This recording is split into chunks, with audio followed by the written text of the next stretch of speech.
साल तक भारत के वित्त मंत्री और 10 साल तक भारत के प्रधानमंत्री रहे डॉक्टर मनमोहन सिंह की विरासत इन्हीं दो कार्यकालों के जरिए समझी जा सकती है।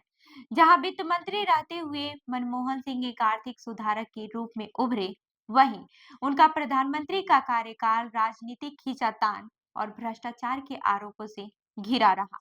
वित्त मंत्री रहते हुए मनमोहन सिंह ने भारत को एक वैश्विक पटल तक पहुंचाया, लेकिन प्रधानमंत्री रहते हुए उन पर लगातार आरोप लगा कि वो कमजोर प्रधानमंत्री हैं। तो वित्त मंत्री मनमोहन सिंह बनाम प्रधानमंत्री मनमोहन सिंह में किसका पलड़ा भारी रहा, आइए समझने की कोशिश करते हैं। सन 1991 से 1996 जब मनमोहन सिंह वित्त मंत्री रहे।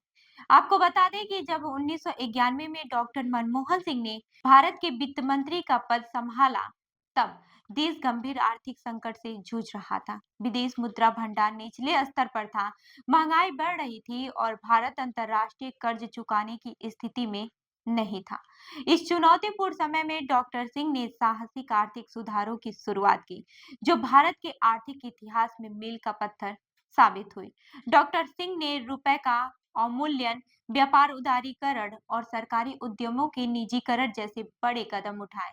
उन्होंने लाइसेंस राज्य को खत्म कर दिया, जिससे उद्योगों को शुरू करने और विस्तार करने के लिए सरकारी मंजूरी की जरूरत समाप्त हो गई। उनकी नीतियों के तहत विदेशी निवेश को बढ़ावा मिला और पूंजी बाजारों में धन जुटाना आसान हुआ।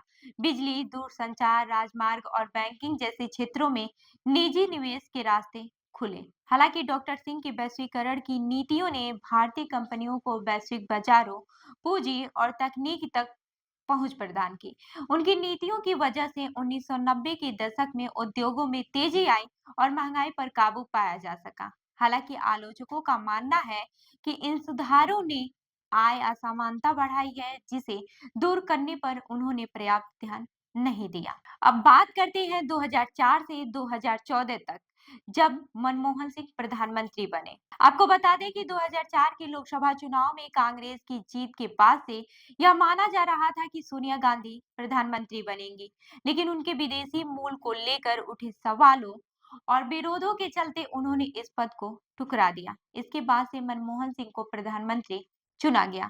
प्रधानमंत्री बनने के समय भारतीय अर्थव्यवस्था खुल चुकी थी और तेजी से बढ़ रही थी। डॉक्टर सिंह के कार्यकाल में जीडीपी की उल्लेखनीय वृद्धि हुई और भारत दुनिया की सबसे तेजी से बढ़ती अर्थव्यवस्थाओं में से एक बनकर उभरा।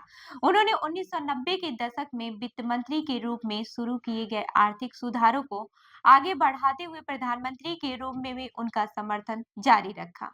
हालांकि इस दौरान उन्होंने लोक कल्याणकारी नीतियों जैसे कि मनरेगा और सूचना के अधिकार जैसे बड़े कदमों पर ध्यान केंद्रित किया। गठबंधन सरकार के दबाव में उन्हें हर समय सहयोगी दल को साथ लेकर चलना पड़ा। जीएसटी और एफडीआई जैसे अहम मुद्दों पर फैसलों में देरी के कारण उनकी सरकार को पॉलिसी पैरालिसिस का सामना भी करना पड़ा। उनके आलोचक उन्हें कमजोर प्रधानमंत्री कहते रहे और उन पर सोनिया गांधी की मंजूरी के बिना फैसले न लेने का आरोप भी लगाए गए। अंतर्राष्ट्रीय स्तर पर डॉक्टर सिंह ने अमेरिका और रूस जैसी महाशक्तियों के साथ भारत के संबंध मजबूत किए।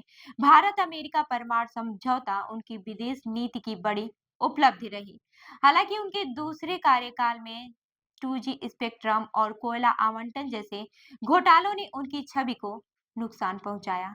इसके अलावा वैश्विक आर्थिक मंदी के कारण देश में महंगाई बढ़ी और विकास की गति धीमी हो गई। तो अब सवाल यही है कि क्या मनमोहन सिंह वित्त मंत्री के तौर पर ज्यादा असरदार रहे या प्रधानमंत्री के तौर पर?